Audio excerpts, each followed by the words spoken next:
Hey everybody, and welcome to the Rabbit Trail Podcast. This is episode number 123. 123. We're still doing this. We're never going to stop because, hey, it's the hundreds. Anyway, we're glad that you're joining with us. This is our actual episode of, we're going to be talking about all kinds of interesting stuff when it pertains to the idea of suffering. So we hope that you are willing to stick this out because you might suffer for it. But anyway, we're just more kidding. This is the podcast where we're going to chase the truth wherever it runs. And that means that we're picking up themes from the sermon on Sunday morning at Olive Branch Community Church and running off with it to wherever we want to find ourselves going. And so we got some interesting stuff today, some interesting conversations. And we're just glad that you're joining with us. And if you're new, I would like to welcome you. My name is Greg Harris. I'm the senior pastor at Olive Branch. And my co-hosts are here as well. Guys, say hi. Hi. Hi. My name is Stephen Oldham, and I'm the local outreach coordinator here. Let us know where you're watching. We'd like to know where you're watching along. If you're watching on YouTube, subscribe and hit the like button. And please share this with your friends and let us know that you are watching. If you're listening to us on audio, we'd love you to reach out there. That way it gives us a reason to check our Apple iTunes and see if there's any comments on there and Spotify. And so wherever you watch this or listen to this, let us know. I know a couple of you have said that you do listen to us on Spotify, so that's nice.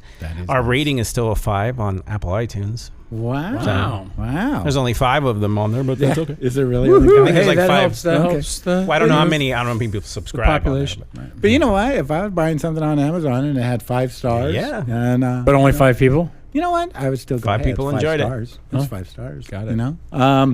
And so my name is Brent Branchard. I am the Connections Pastor here at Olive Branch Church, and we would love to receive your questions and your comments. And you can send them to rabbittrail@obcc.church. rabbittrail@obcc.church. We would love to hear from you and discuss those questions. So correction. We have 11 ratings, and they're all still 5. So there you go. Awesome. So you guys rock. So get on there and give us more 5s. Yo, we don't rock. You rock. You rock. You rock. Chris rocks. We give you guys all 5 stars as listeners too. That'd be awesome. We get to rate our listeners. That'd be super cool. Because they'd all get listeners? Yeah, they'd get all 5s. I love our listeners. They're so. Let's give them a hat. Thank you guys. So again, they're the greatest fans ever. In fact, yes, they are. They're such great fans. We're going to be doing something special. We are, and a couple of people already hit me up and said they're excited. We are going to be doing the live event on April 2nd. That's a Friday night. We'll be doing it from 7 till about 8:30. Come early, hang out with us, stay late, and bring a treat to share.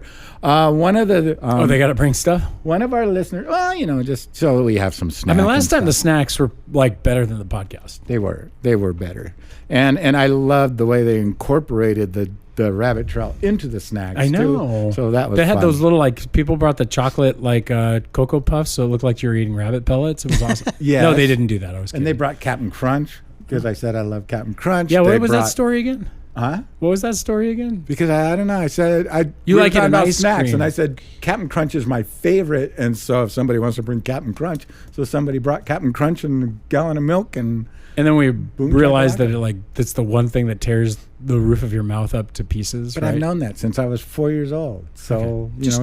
Just checking. You like pain? We're speaking about suffering. I was just trying to bridge the gap. Good. Captain Crunch is good.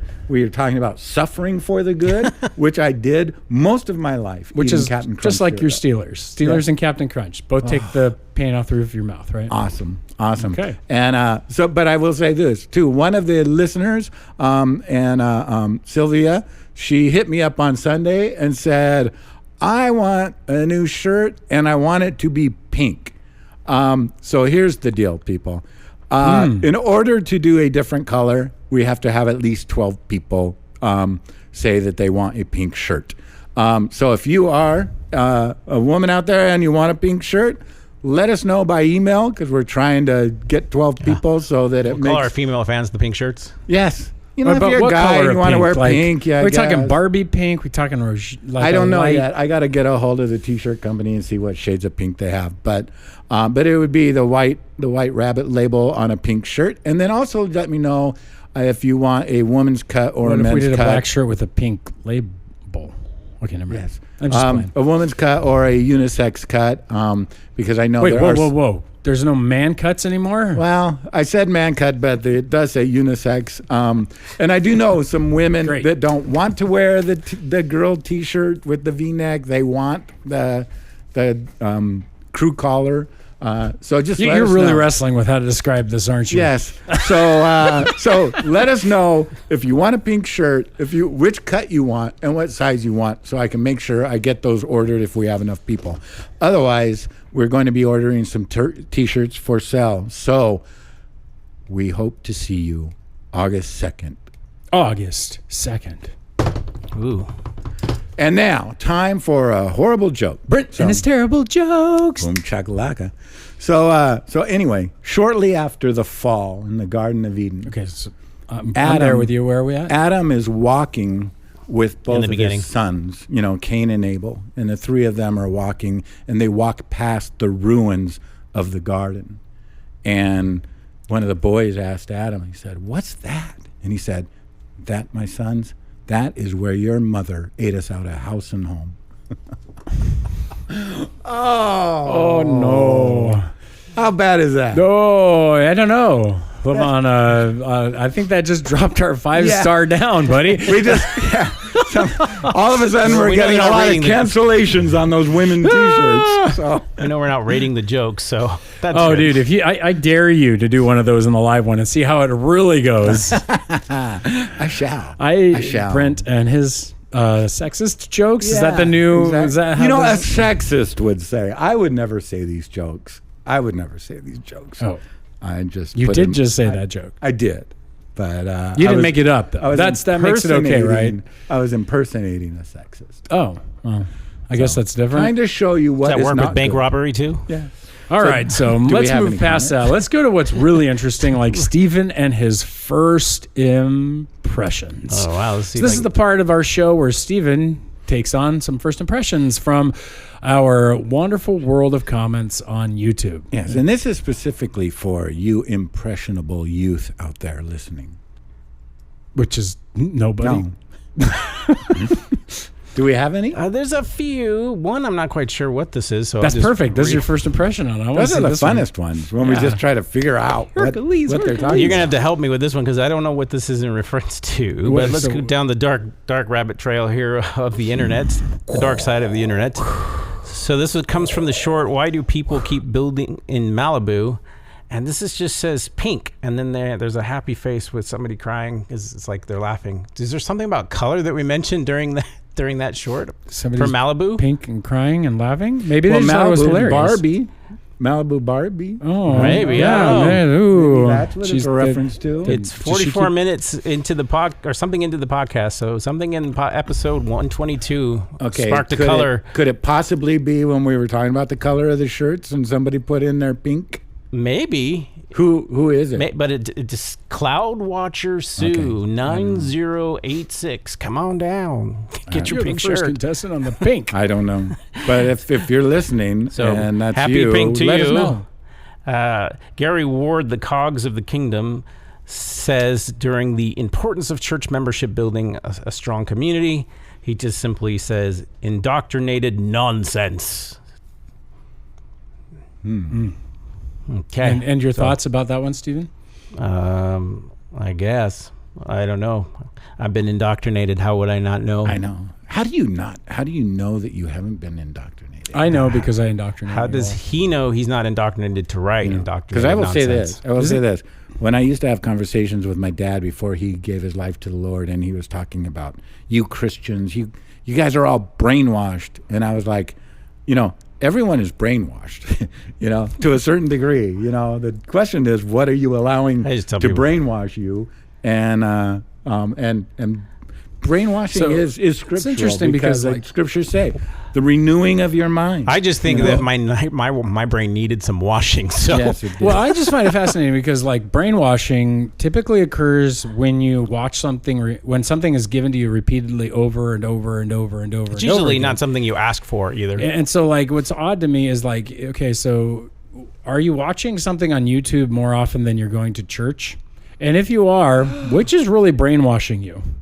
Just a thought. Like, most people go to church really rarely, and do they think like you can really get indoctrinated and brainwashed in a 30-minute sermon once a month? Like, where the majority it's of people... a really bad form of brainwash if you're only coming to church once every month. I mean, I think that's good evidence the Holy Spirit really changes the heart. Because you have to work really hard brainwashing yourself, I guess. I'm trying. And then at that point, if you brainwash yourself, is that just like not just thinking? Like, if you're making your own self think a thing, isn't that just thinking at some point? Brainwash myself. How do you brainwash yourself? Brainwashed to brainwash myself at that point?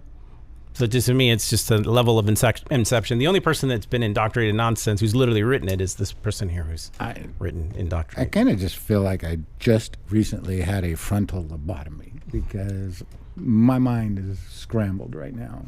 Well, let me rewash it for you. Self-willing brainwash would just be like teaching yourself something. What is the definition? Like, I know what the definition of indoctrination is. Like, it's to be trained in doctrine. And most people want to learn their doctrine if they believe something. So is it wrong to... And doctrine doesn't specifically apply to Christian or religion. No, it's any indoctrinated in according to the Oxford Dictionary system. Yes. The process of teaching a person or a group to accept a set of beliefs. Yeah. Okay. Uncritically. I agree. But I don't know if it's indoctrinated. What did he call it? It's nonsense. Indoctrinated nonsense. But that's a question. Is it actually nonsensical? Or, I mean, I think that's me. I think I was trying to make a logical argument. But usually nonsensical things are... Well, I'm taking this too seriously. Let's move on. I have only been indoctrinated with sensible things. Well, I think the other thing is I don't think we subtly understand how much our environment is forcing an opinion on us that we're not actually thinking it through critically. So I guess if you were coming to church and not thinking critically, then yeah, I guess you're susceptible to not knowing what you're accepting as a belief system. But I would say that's not a Christian thing. I would say that's a human thing. People sit around and absorb so much commercialism that they don't know how commercially they think differently from people like even 50 years ago where advertisements were different, but you're bombarded with it on your cell phone. In fact, you have an indoctrination machine in your pocket right now that's actually telling you to click it to give you a certain amount of endorphin hits in your brain. So because they talk to psychologists who trained them on how to do that, right? They use psychology business people use psychology as a means to get you to do a habit over and over again or create a need. And they found out psychologically it's real easy to do when I can track your psychology on the internet and use it against you. So that's a form of indoctrination I would be worried about. So YouTube has its own algorithms. It has its own kind of messages and things. So I would say you can get into a really bad feedback loop and kind of just only see the world through one lens if you're letting your technology and you're not thinking critically. I would never encourage anyone to come to church, hear anything we say on the podcast uncritically. And I will say, though, I mean, should criticize. We should have so many questions at the end of the podcast. Yeah, there should be a lot more questions than statements. There's been indoctrination going on culturally for years. And I mean, one of the things they use to do that in TV shows and whatnot is comedy. Because if they can get you to laugh at something that you would find reprehensible, you begin to accept it. You know, and then all of a sudden it's not reprehensible anymore. Now it's acceptable, and now I even can affirm it because my tolerances have been broken down. And so you have been indoctrinated. So I do believe that, you know, as we are watching entertainment and enjoying it, and there's nothing wrong with that to a large degree, we do have to have guardrails up, and we don't want to do so completely vacant and mindless. You know, we need to really analyze what messages are being proclaimed and what response they're trying to get from you. I value because you will be indoctrinated. What was that? Nonsensically. If you're not using your senses. I just encourage everybody to think critically of even passive moments in your life. If you're watching entertainment, what do you like about something? What don't you like about something? Don't just let it consume you, because it will lead you in a particular way you may not have thought of. And it also can be kind of fun, and that's the part of the exchange that's fun when you're talking about something. Any other ones up there? Who would have thought that we would have like almost a whole rabbit trail podcast off of off of what do you call Trust me, we can What do you turn call it. him? No, We can Talk about anything. No, what do you call it? Steven's first the dark impressions. side of First impression. Yeah. My dark impressions side of of the the dark internet. side of the internet. This statement, I'm not quite sure where it comes from. This is probably the last one. There are 2,000 plus. Comes from the dangers of social media, guys. Don't be led astray. I think this is a positive comment, but I just kind of want to hear what you have to think. It's 2,000 plus gods followed by humans, 48,000 plus different denominations of Christianity. Talk about influences, not agreeing in a subject. So I think they're talking about the internet there, the dangers of media, because it's from your sermon, I believe, or from a clip from your sermon. But I mean, yeah, they're 2,000, 40, yeah. It's 2,000 plus gods plus followed by humans, 48,000 plus different denominations of Christianity. It's probably a little more than I would have thought. If you're talking about individual views, I think is what they mean. Talk about influences, not agreeing in a subject. So it has to do, I think, with everyone having an individualized opinion because of social media. Yeah, and I think that most people don't understand that denominations are not necessarily different viewpoints. They're oftentimes just subtle different practices about something or other, or the fact that they just want to, they feel like, hey, I want to do a different way of cooperating or dealing with things. I mean, yeah, I think that you would find that every viewpoint on the planet has a lot of different different viewpoints. If you take all the denominations and actually ask them kind of the basic questions of Christianity, really, you're not going to come down with but probably three or four really different viewpoints when it comes to those core aspects. And those core aspects, Eastern Orthodox, Roman Catholic, Protestant, they're all going to ultimately agree on the big things, and then it's how we understand those underneath. Yeah, that's going to adjust. I think it's just the nitty-gritties that cause strangely denominational divisions. I think what someone's expressing here is just the idea that the internet feels like, it probably feels that way in general. There's so many opinions. It's not just denominations now, it's everyone's individual view of that thought process that you're getting on the internet. It's hard to decipher through all of those. I mean, honestly, I blame our history as churches and schools for dropping the ability to train people in worldview. Yeah. Like you have to there's so much information. I used to say this as a youth guy all the time, and as a beginning as a senior pastor, was like, we have to give people a way to process all the information, because the information is coming at you so fast, so thick, you can get your fingers on anything.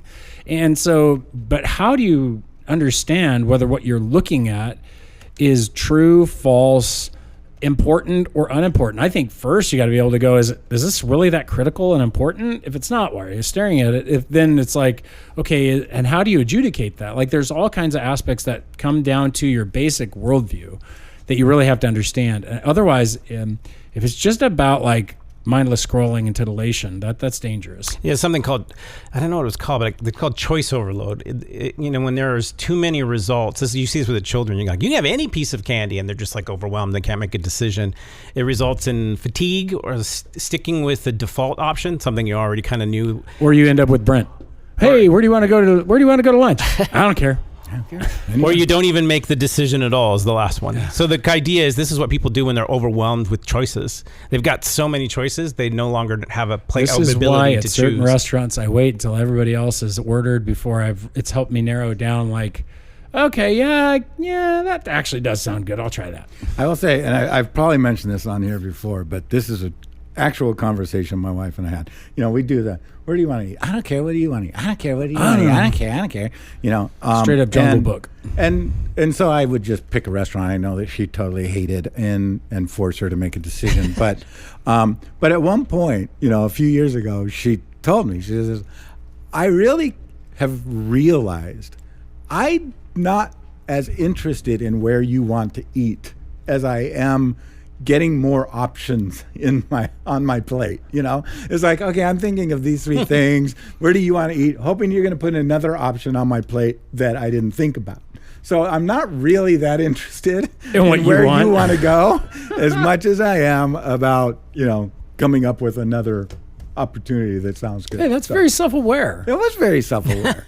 And so I think that's positive. Yeah. And, and I mean, and then we just kind of fleshed that out and came to the conclusion that she really doesn't even like me She's just waiting for more options? Yeah, she's just waiting for more options, and That's very self-aware. yeah, exactly. I think that's positive. Yeah, and she's hired a housekeeper and she's hired a gardener, and so I think she's just trying to, basically make me obsolete. So Eventually she'll get a Roomba. Yeah, And Rosie.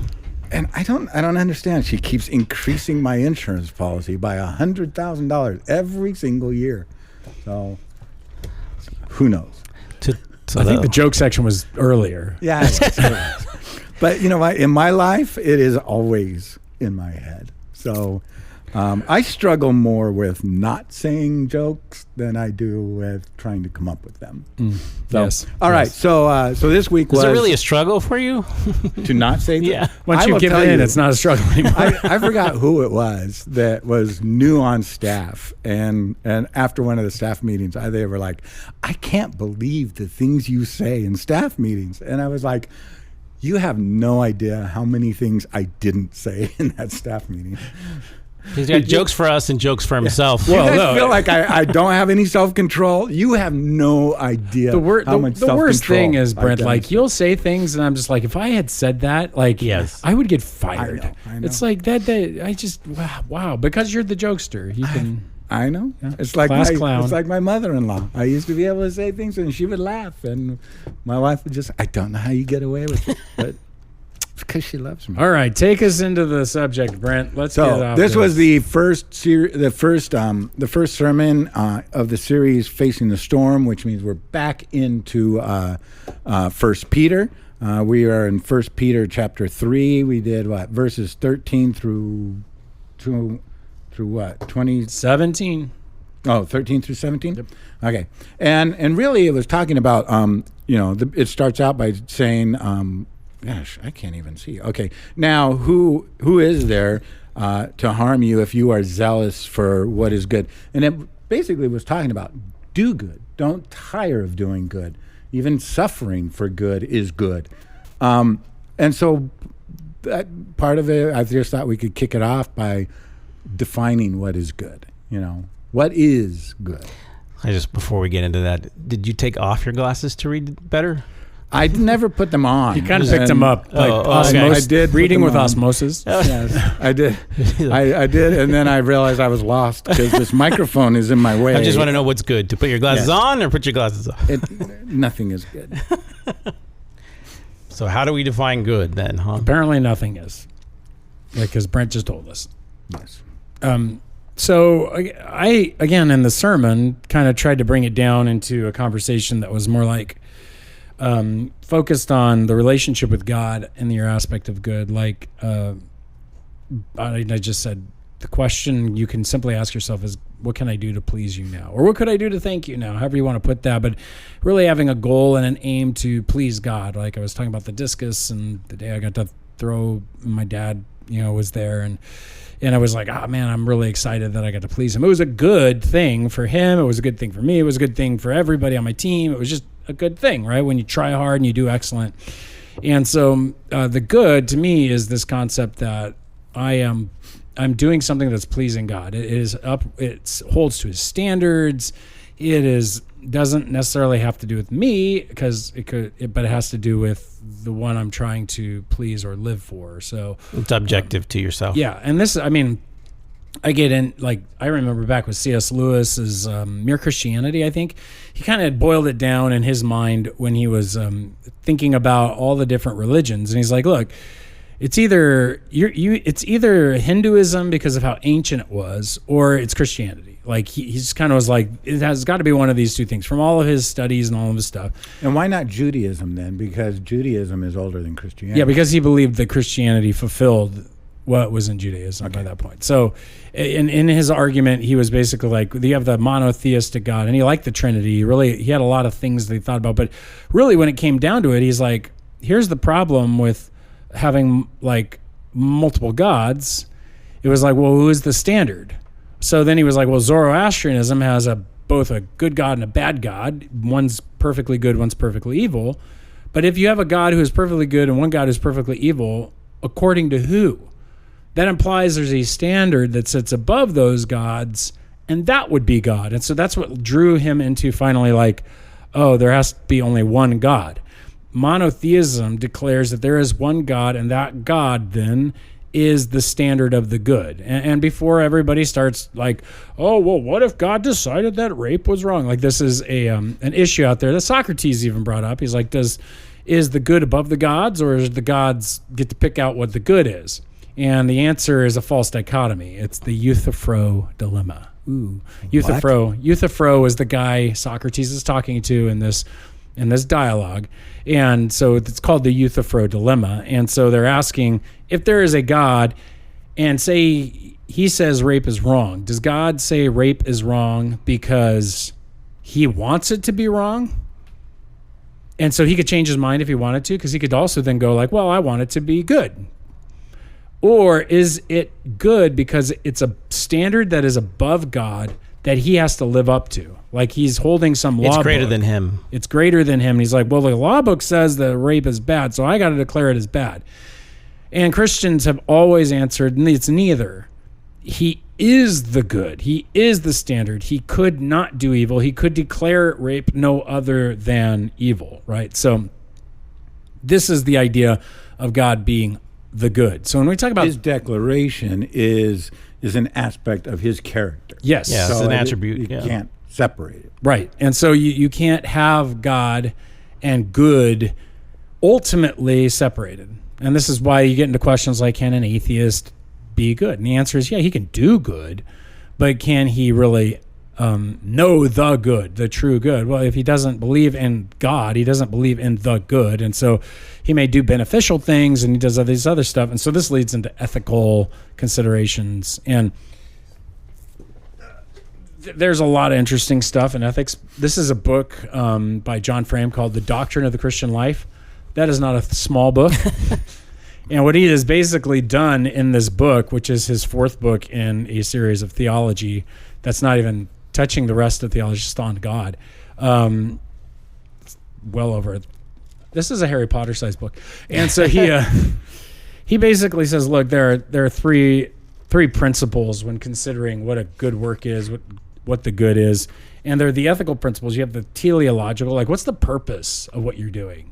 That will help you declare whether it's good. He says a good act maximizes the happiness of living creatures. Like it maximizes the benefit to them.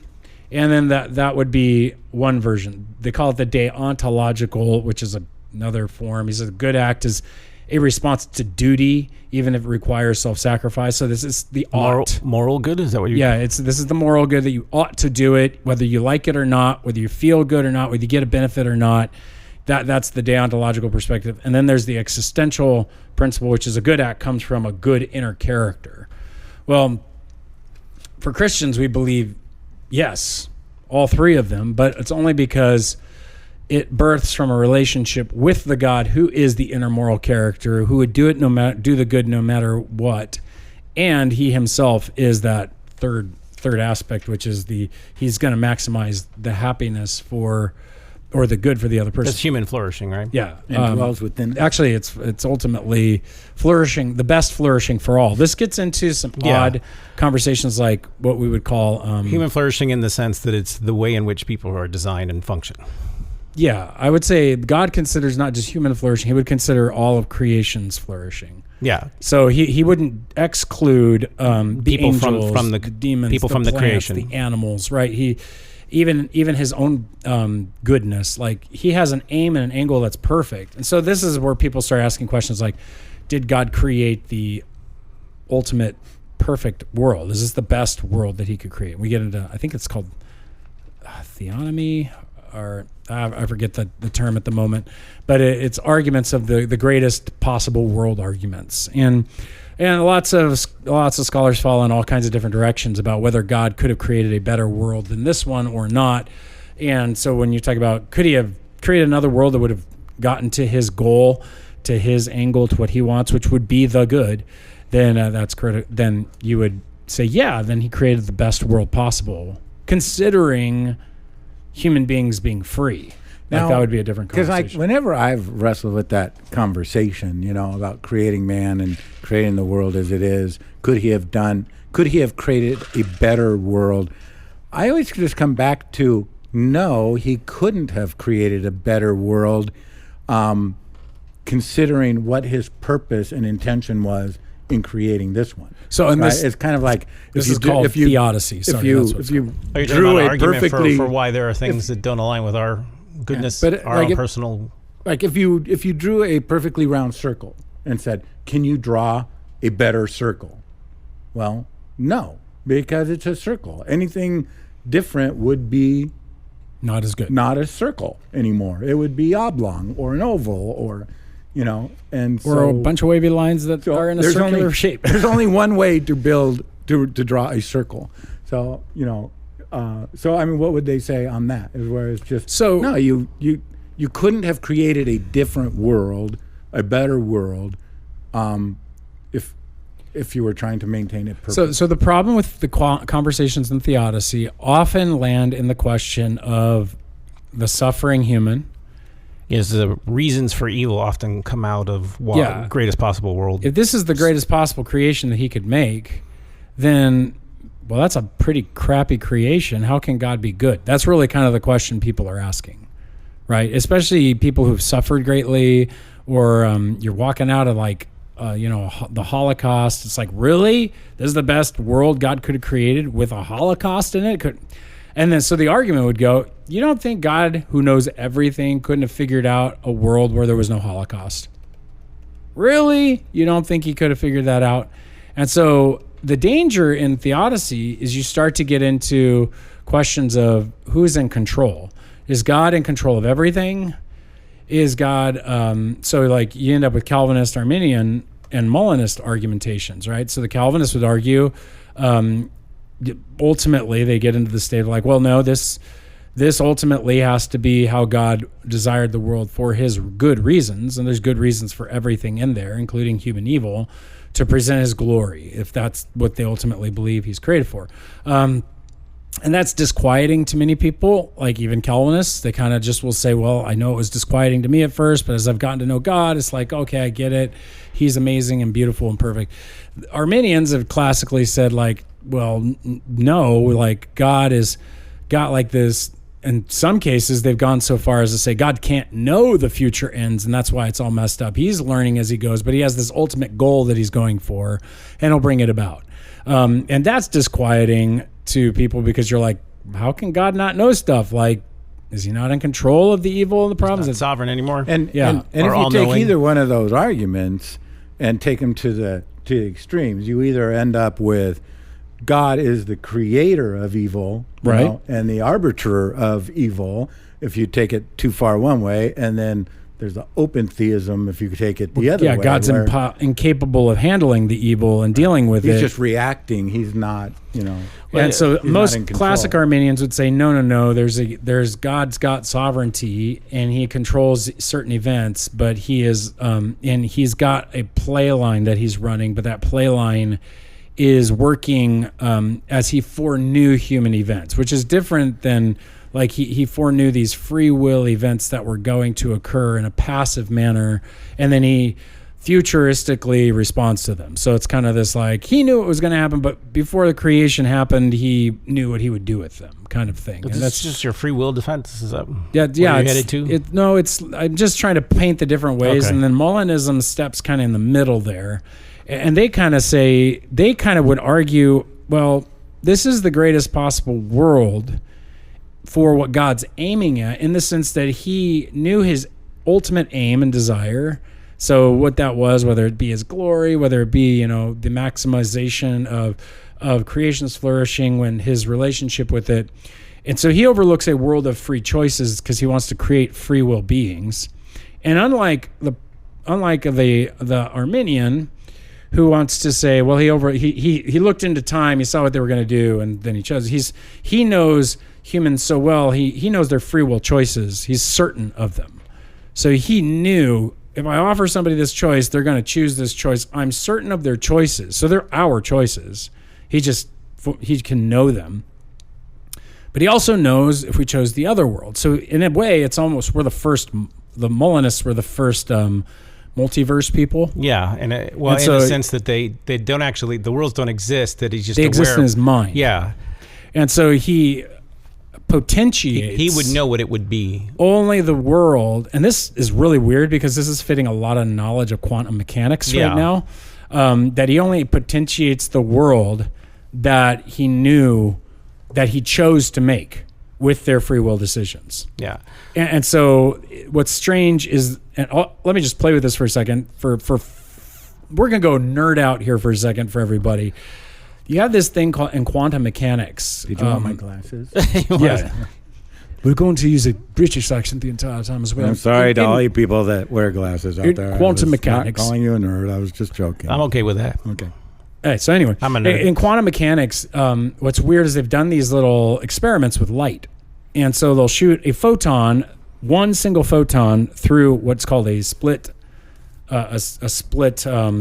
Like a prism almost? No, it's just three split. It's just a one split, and then it does two splits, and then there's a kind of explaining the light. A piece of it basically picks up the photon where it hits. When they send it through, what's weird is it creates this like wave spectrum, which you would expect for waves to cancel each other out. There's like these bands of information. It just doesn't go through one and hit there.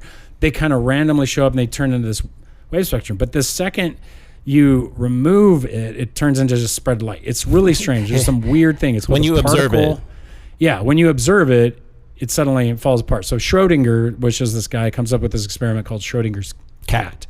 And he says, and so you put the cat in a box, which we're all cool with because a cat could die, because if you don't like cats, and if you love cats, then we'll call it the Schrodinger dog experiment. Whatever. We don't know if it's a rat. My It's daughter dead and alive. Locked our cat in my toolbox on the porch for the whole weekend one time. We were like looking for him. And all of a sudden I opened the toolbox. And here's the thing. This wet, sweaty cat came barely moving out of my... Schrodinger's cat was alive then. Yeah. In While he was in the box. In Schrodinger's experiment, he says, imagine you put this... Apparently he did not like cats, or I have no idea. But he puts this cat in a box, and in that box is a little tube that's going to release a gas that will kill the cat. Okay, but attached to the trigger device is a photocell that's going to pick up a random, a random photon that's fired from a radioactive isotope. Now the problem is that radioactive isotope, when it sends off the photon, could or could not hit at any random moment that thing. One could have hit it or it couldn't have. So he puts it in this strange state where the cat in quantum mechanics is both dead and alive at the same time. And so this has been argued for a long time, for over a century now. And all the evidence and all the stuff works that this is kind of what's going on. It's weird. It's and suddenly you have guys who are coming out going like, oh no, what's really going on is that there's this giant wave of information. There's this giant wave that's going on in quantum mechanics where both universes exist at the same time. And so they have like this huge multiverse concept that's super popular in physics right now, in quantum physics. And what's funny to me is that they don't know. They're just marching over the hill to where theologians have been talking about this for centuries, where we're talking about like God in his foreknowledge, what we would call his middle knowledge. And his middle knowledge is his knowledge of all potential realities, which would include every single quantum physical event. In his full knowledge of all the quantum physical events and all the choices humanity makes and all of these things, in all of that, he chooses the path that will reach and ultimately hit his goal. So all of the world is free. And it's as if he's trimming off all the realities that won't exist to bring about the choices that he knows humans need to make, so they will make those choices, and it's their choice then. But he is certain of their choice and allows that choice so that we end up in this world. So he was certain of who Hitler would be. But Hitler's still the one who does it. And so here's what's beautiful about the perspective, I think, of Molinism. And I know that didn't make any sense to anybody. It just drew me back to Loki, where they're keeping the timeline pure. See, there's a sacred timeline. That's the where deviant timelines. That is coming out of all these weird conversations in And when you're done, I quantum got a question physics. for you. So anyway, sorry, this is just interesting to me. You can fast forward. Don't worry about it. But Molinism is the argument that God is choosing then the path of free will choices and his free will choices that he knows he'll make to bring about his goal. So is this a theodicy argument? Some people would say yes. That could there have been a better world? Potentially, but knowing all the worlds, he would choose the world that ultimately led to the good, the real good, which is his desire. And so you end up with the positive yes. This is the greatest conceivable world, considering the kind of human beings that were going to exist. All that being said, I find it comforting to know that if you're going through suffering, in the Molinist perspective, God is not the author of the good, but he was so certain of the evil that would occur to you, he is with you in it. Because he is not the author, but he is the comforter. And if you stay with him, he'll make it right. And so how can, because if he's the author, you don't want the author of the evil to be the comforter of the evil. But he is the one who is with you in it because he knew for certain the choices that would be made would lead to this evil in your life. And so he's with you in it.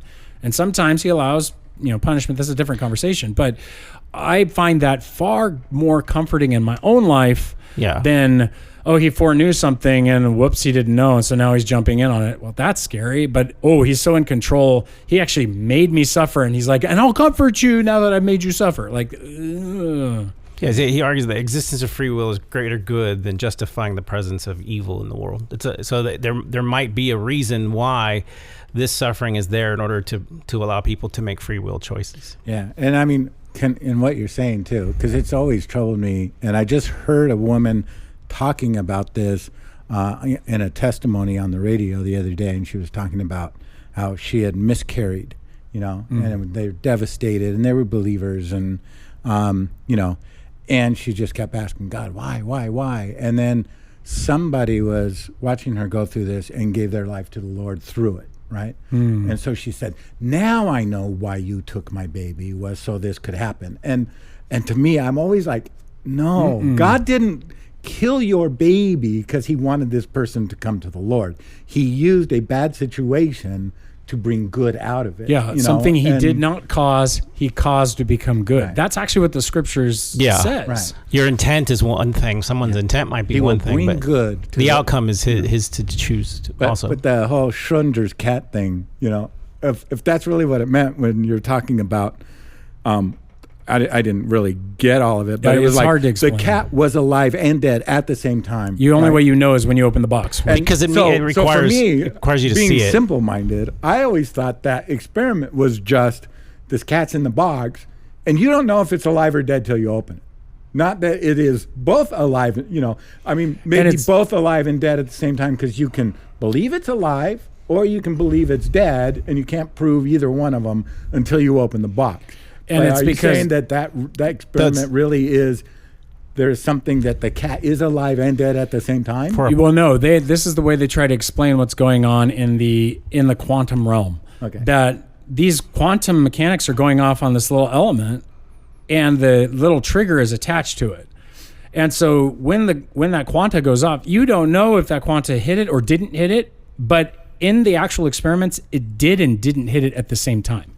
Like there's this kind of, and that's illogical because it's a paradox that they can't understand. They can't understand. So this is how they try to explain it, and it ultimately leads to what's called the Heisenberg uncertainty principle, where he says you can measure the rate of an electron or the position of an electron, but you can't know its velocity or its acceleration. There's all these aspects. You can only find out where it is because the second you touch it is the second you mess with it, because You're interfering with it. And so when you open the box, you've interfered. So now you know. All of this so-called, I can't remember the term at the moment, where it could be either or. It's held in this kind of. It's called maybe. That's what the right. But they have like a scientific superposition. Yeah, something. So like yeah, it's some kind of superposition, and it collapses into reality, and that's how they think of it. I think it's kind of weird and silly, but superposition. Yeah. Right. But it's actually something that in a theological position, we've already been talking about these kind of concepts far before we discovered anything about quantum physics in these conversations of Molinism. And these issues of freedom. And in fact, this leads to a lot of conversations about free will, determinism and stuff in the scientific community, because they're trying to figure out, are we free? How do we have free will? What's going on here? And it drives them crazy. Okay, so when we were asking the question, what is good, or define good, and you were talking about good is what ultimately pleases God. Who is the good. Who is the good. And so as Christians, as believers, right, we would all go, amen to that, yay. When you say God is good, you have to say all the time. All the time. Yeah. He is good. All the time. Okay. All the time. God is God's good. All right. We're never going to get off of this. But okay, so as Christians, that's what we believe, and that's what how we would define it. But from a more universal standpoint, including people that don't believe in God, like an atheist wouldn't go, okay, good means anything pleasing to something I don't believe exists. So what would be a more broad or universal description of what is good? To me, it would be, okay, so for us, the reason why we say God is the attribute it's an attribute of God's character. So if you don't believe in God, you need something objective to believe in, that whether you existed or everyone else existed or not, it would still be true. And so it needs to be objective. So it's inherently good regardless of the individual's personal desire.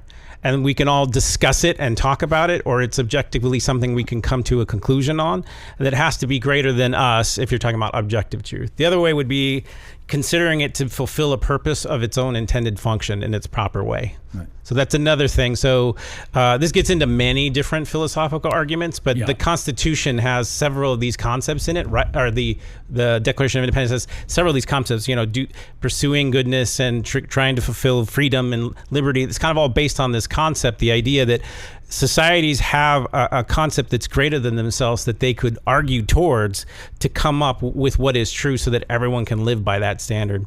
And ours is God. Our standard is declaration. God. Yeah. There are other groups, like I think the French said it's a social contract. We're going to agree upon what is whatever the good. We agree, that becomes the highest form of good. But that leads to the very Euthyphro problem. So social contract people, you all agree that rape is good. So then is it good? Is it good? Really? Because, and then what happens when your next door neighbor... The pushback on objective truth breaks down. It does. Because when you ask them, give me an instance where rape or true murder, not self-defense, is good. Let's just do it right now. Where does relativism lead us? It leads us to the UK claiming that transgender surgeries and procedures for children is a clear, scientifically validated bad. It doesn't help. It's not doing good. Chemical castration. And in the U.S., we are saying, you are all wrong. You're racists. We are claiming it is a moral good, to the level of like, how dare you even say there's an objective good to this? We just feel like it's good. Now, how is that going to get resolved? How do you adjudicate between these two things? This is exactly what's wrong. And I feel like, again, we speak a little bit loosely, but one of the things, because there's always going to be a pushback. But, the thing that gets me, especially with, and I'm not trying to be political, so with the liberal position on that it is good to chemically castrate a prepubescent youth. It is good if they're identifying as that. And this is an ultimate good. But it is bad to chemically castrate, sexual offenders, child molesters, which they used to do. And I don't think they practice that anymore. I don't know if some states do, because sometimes people can ask for it. So some inmates have wanted, because they feel the problem so bad for themselves, that they do want chemical castration. So I don't know if that's legal now, or but they used to do it to protect. Yeah, they used to do it against their will in many states, and that's not good. Rape is bad.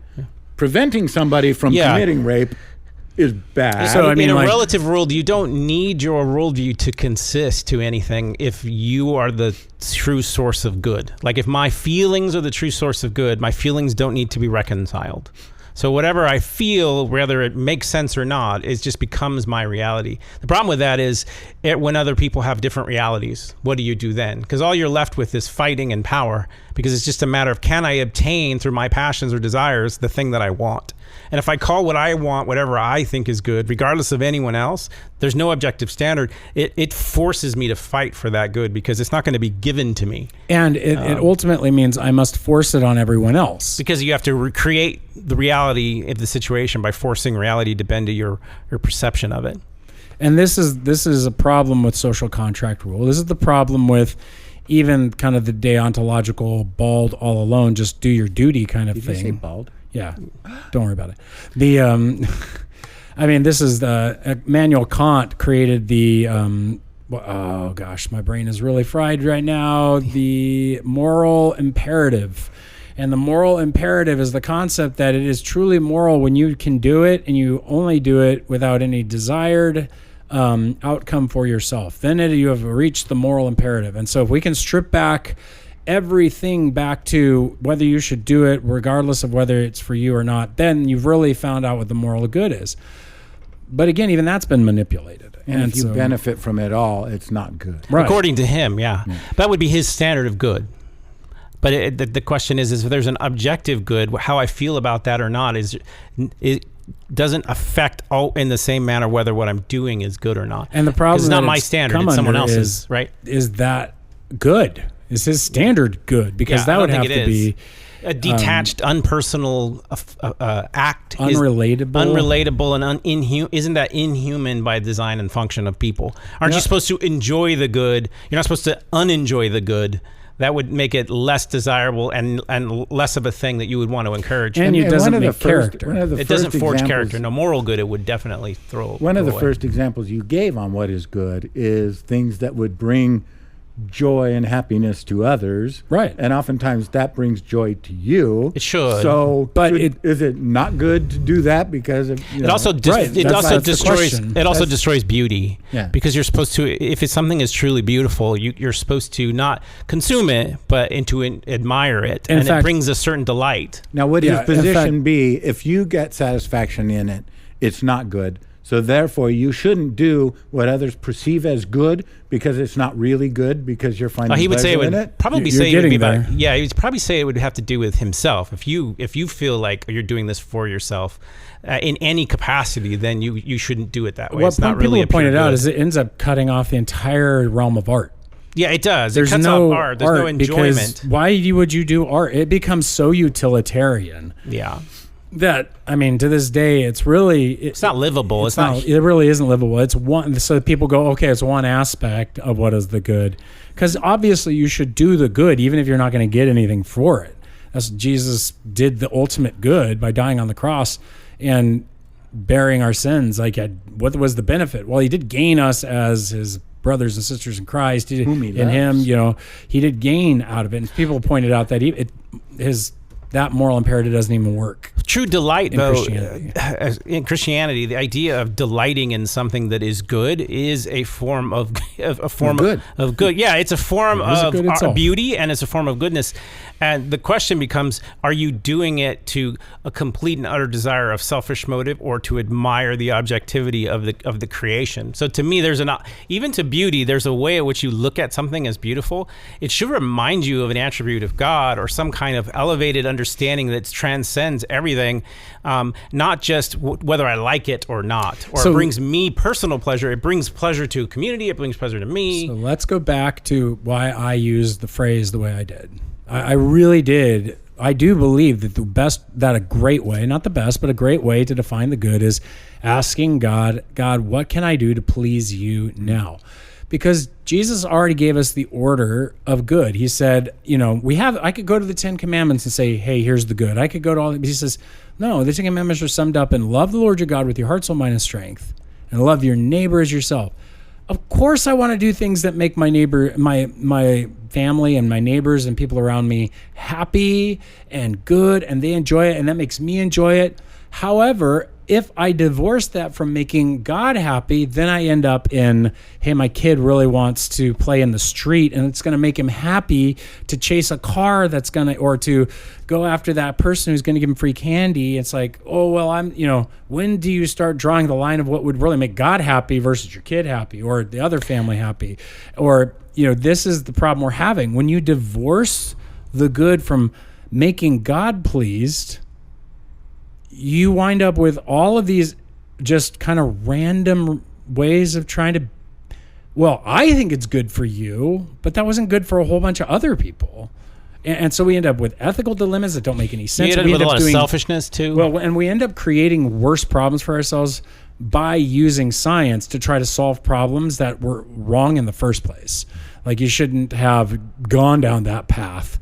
And now you've opened up doors where you only got bad choices instead of a good or a bad choice. And this gets difficult. But for the Christian, it really is a relationship with God that is so intentional and clear that when you ask that question from the Word of God, His presence in His Spirit, and the promptings that He gives you, and you've practiced the obedience, that what happens is you begin to start asking God, what can I do to please you now?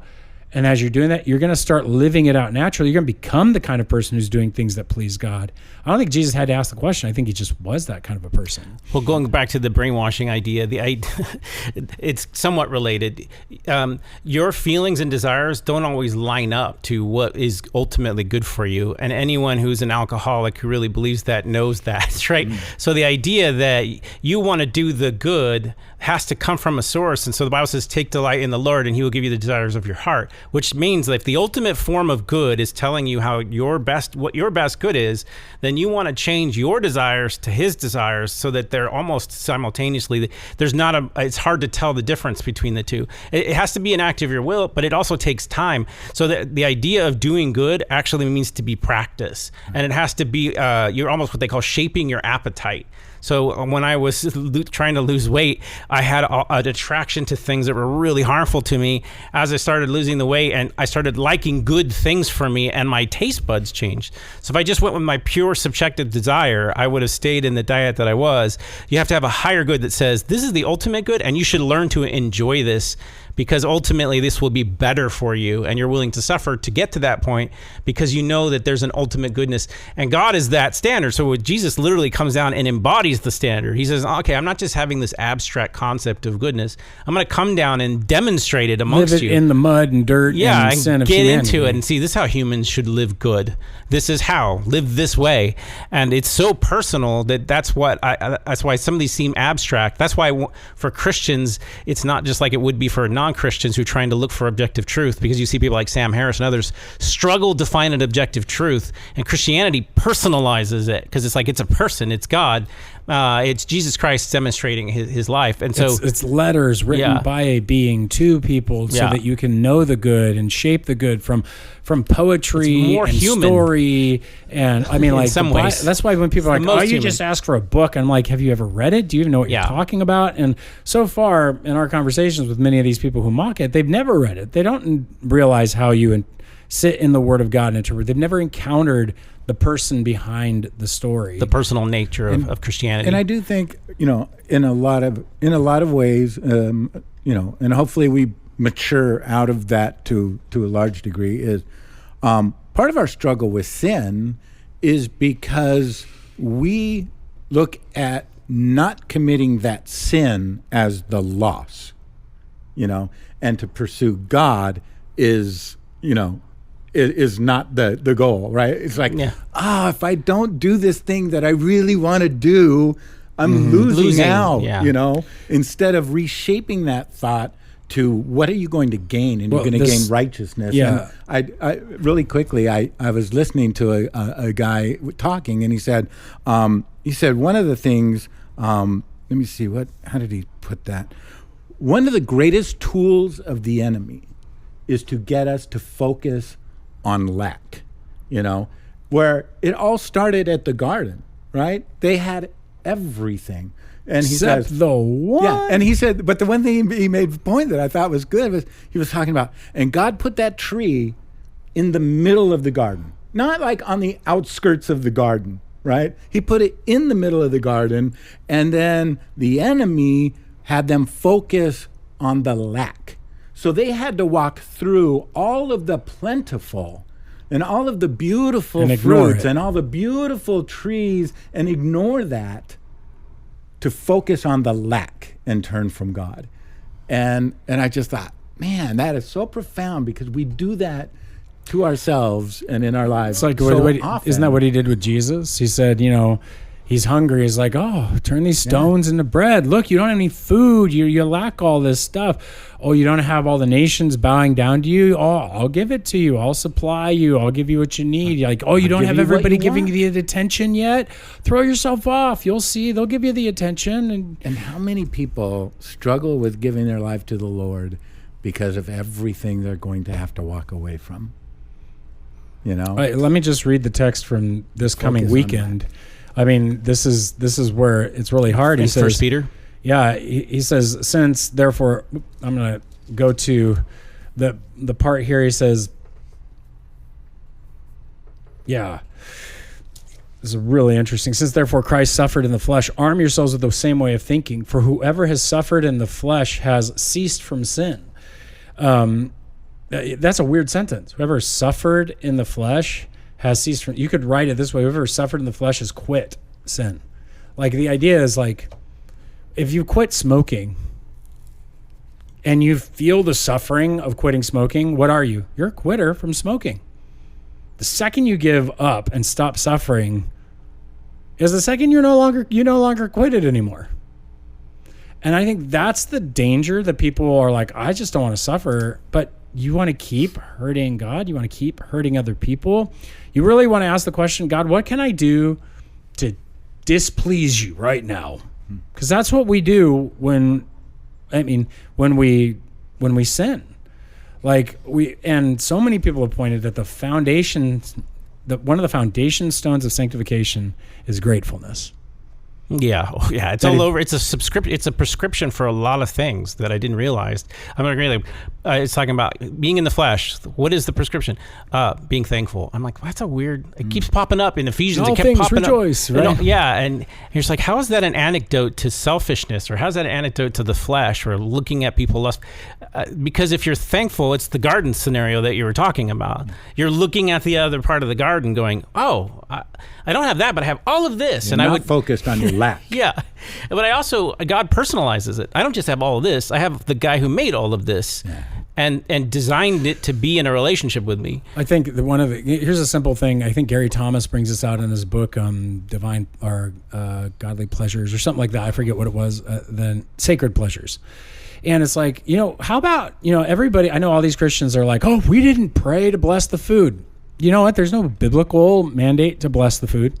Like, as far as I know, like, hey, let's bless the food. Like I love how Kevin Kane used to say, like, how far does the blessing extend? Is it like, has it got a radius on it? Is there a duration on it? Does it last like 30 minutes or is it 5 minutes? If you weren't there, is the food blessed, not blessed? Like, do you have to bless your own personal food? I'd say when you're in Mexico, you want to bless the water. Yeah, that's definitely true. And there is something to that kind of aspect. But now, my thought is, like, one of the Jewish people will say their prayer after they've eaten. Yeah. Right? And so Gary make sure it's really a good meal. No, well, Gary Thomas kind of says, like, and in this zone of gratitude, why not take your first bites to enjoy it and thank God for the enjoyment? Why not take those first sips of that soda to enjoy it and thank God for the enjoyment?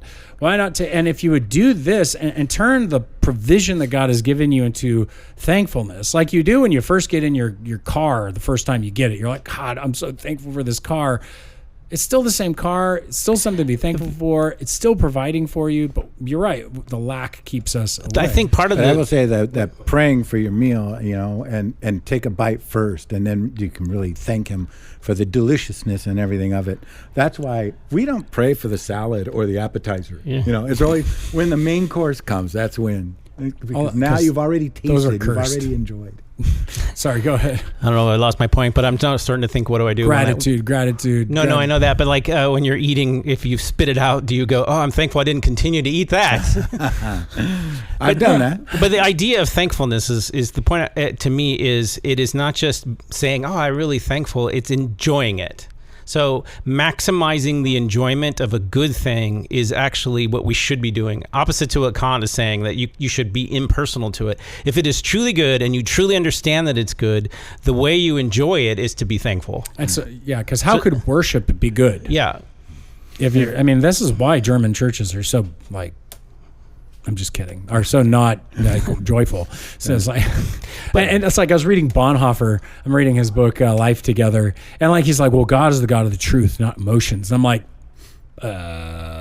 no, that is a totally German thing to say. Well, it's weird to think that if I don't have, to me, if you truly want to experience something, you don't just experience it emotionally. You experience it emotionally and you understand it integratively, right? So you truly want to, if you love someone, you want to know them, you want to know about them, but you also want to hang out and experience them, and they have emotions to it. The people who love things the most, or the things that want to know things the most, love things. We separate those two because I think it is a kind of a Germanic Western thought that you can have no emotions about a thought, and I don't think that's a human thing. I think humans have emotions about things. They either hold back on them or deal with them or express them. The question is, what is appropriate to do?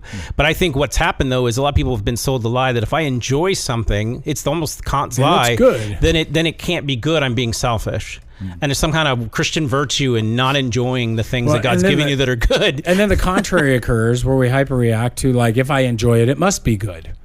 And now you're a hedonist. Now you're in the even the hedonists didn't even claim that. Yeah. They said you need to enjoy the good. That was the entire point of the Epicurean hedonists. But if you just I enjoy it, so it must be good, is a really odd thing. Because it's I enjoy killing people, must be good. It's no, that's not an appropriate definition of the good. So there is onto something where it's not about self-gain and things like that ultimately, but that doesn't mean it's not part of the good. Because even the scriptures say, suffer for righteousness' sake and you'll be blessed. Yeah. Right? So there is a reward. And why would you reward if you didn't want them to do it? So doing good, and I will reward you and I will bless you in it. So there is that carrot, dangling in front of you. So obviously doing good for personal gain at any point is not forbidden. But when it comes to that, when it comes to doing good, when it comes to suffering for good and suffering for righteousness' sake, why do you think people give up in doing good? What do you see people giving up in doing? If that question makes sense. I just think it's messy. I also think that if you're not in the process of evaluating what's good, it becomes frustrating and difficult. And I just know people go, well, I don't know what to do. You haven't had enough of these scenarios that you've thought through. Also, people do it by themselves. So the idea of being in a church is that I don't just try to figure out on my own all the things I should be doing by myself. I'm supposed to bring that and go, I have this dilemma, brothers. I don't know what is the ultimate good that would please God the most. Can you help me in that? And then also, it's a matter of changing your appetite. And I think that means you have to give up your comforts. And immediate gratification is so much more convenient in this culture than it ever has in human history. And so this idea that I can pause you for a second, you can look at a TV screen and not think, and that brings a certain amount of immediate gratification, makes it very difficult to think delayed gratification will bring a greater good. And so you never experience the ultimate good. You experience these little tiny morsels that it's like having a giant steak meal, but only in little bits. You feel like you never ate it because it's spread out over so much of a time. If you're just I'm going to sustain from eating, and just because I know if I work hard, make a good meal, that this will ultimately pay off, and trust that process more than you do the immediacy of your feelings, and discipline yourself, you will experience deeper goods and deeper experiences of kindness. And it's hard because you have everything competing against you to get you what we call in your flesh. And your flesh has a strong emotional motivating factor, and you have to push that down and train it to delight what is real ultimately good. You have to be willing to suffer. Yeah. And that's the problem, is that in a comfort society, we are so unused to suffering that we go, this must be bad. This is not. And yet we all know that what sells books? the books that teach you how to go through good suffering. Like, I'm going to teach you a diet thing, and I'm going to give you, and what are they doing? They're trying to teach you, like, hey, you can diet with this, and it's not going to cause as much suffering. Like, but you're still going to suffer. Nobody can say you're not going to suffer. You're trying to minimize the suffering. It can't be the goal. and so I really think as Christians, we end up not doing a lot of things that are good, because we really don't listen to what Jesus says, where he says, don't lay up for yourselves treasures on earth, where moth and rust destroy, and where thieves break in and steal, but lay up for yourselves treasures in heaven, where neither moth nor rust destroys, where thieves do not break in and steal. For where your treasure is, there your heart will be also. This is a future investment. And so many times I think we engage in something good and we go, this sucks. Like, I don't like this. It hurts. And I don't see an immediate value. Any value in this.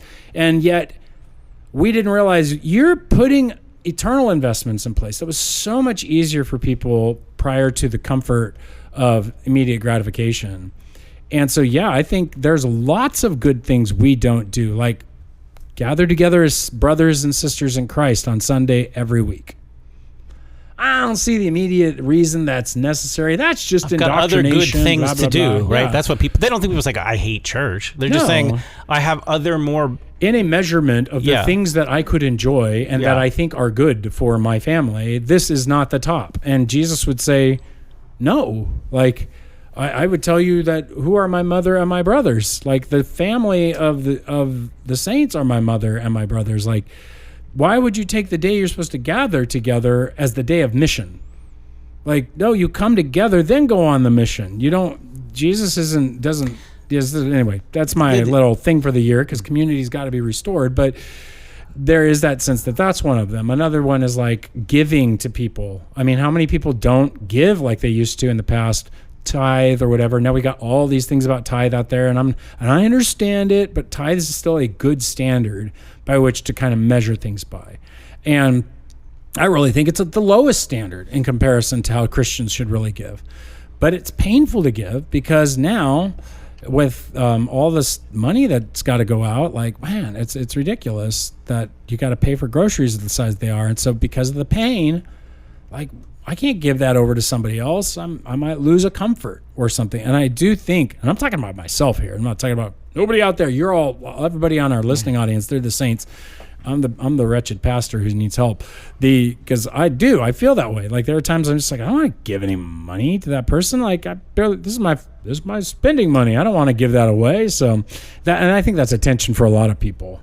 The other thing is the false concept of what sincerity is. The idea behind being genuine and sincere should be about something that is good, not something that is evil. So you can be sincere and not be good. Mm-hmm. And I think this is what people lose. They go, well, I don't have a sincere desire to do that, so it must be okay what I feel because it's sincere and I'm just sharing my sincere feeling. You can be sincerely a jerk. It's not the sincerity. You looked at me when you said that. Yeah. No. But no, this is the problem that everyone struggles with. If you were to act sincerely how you feel, that wouldn't be good. And so sometimes you check the idea is that you want to be sincerely good, not just sincere. So you have to add that, because now when you want to do what God wants to do, he says you're supposed to hate what is evil and cling to what is good. You're supposed to do that sincerely. Because I think Romans, says love must be sincere. Mm. So the idea is like, well, he's not talking about like, I need to feel love. He's talking about this kind of discipline idea that you need to discipline and love things that are good and let that be a sincere part of your life. If you're not growing towards that, then you are probably liking something that's evil and it's probably going to harm you. And you can't do that without a relationship. I'll give you another one just for practical sense of what I think people abandon in the good. Let your yes be yes and your no be no. There are more people than ever nowadays who are holding their, like, kind of giving you a yes, but hey, if something better comes along, you can't blame me for wanting to go do that. Now. And so we don't stick to our commitments any longer. We don't say, I'm going to be there, and oh man, this great opportunity came up to go do this concert or something. And I go, you know what? I have to say no, I made a commitment already. Man, I wish you'd told me a couple weeks earlier. That would have been awesome. No, we put everything in superposition where it could be true or it could be false, right? Hey, bring it back. And the bottom line is that Jesus has told us, let your yes be yes, let your no be no. Like, be an honest person. That's a good, to be somebody who's trustworthy. It's a fruit of the Spirit. In fact, it's foundation of the faith to trust a God who isn't. I mean, what if God did that to you? He's sitting up there going like, well, yeah, I'll let you. Well, somebody better came along. I'm going to let you off and let that guy in now.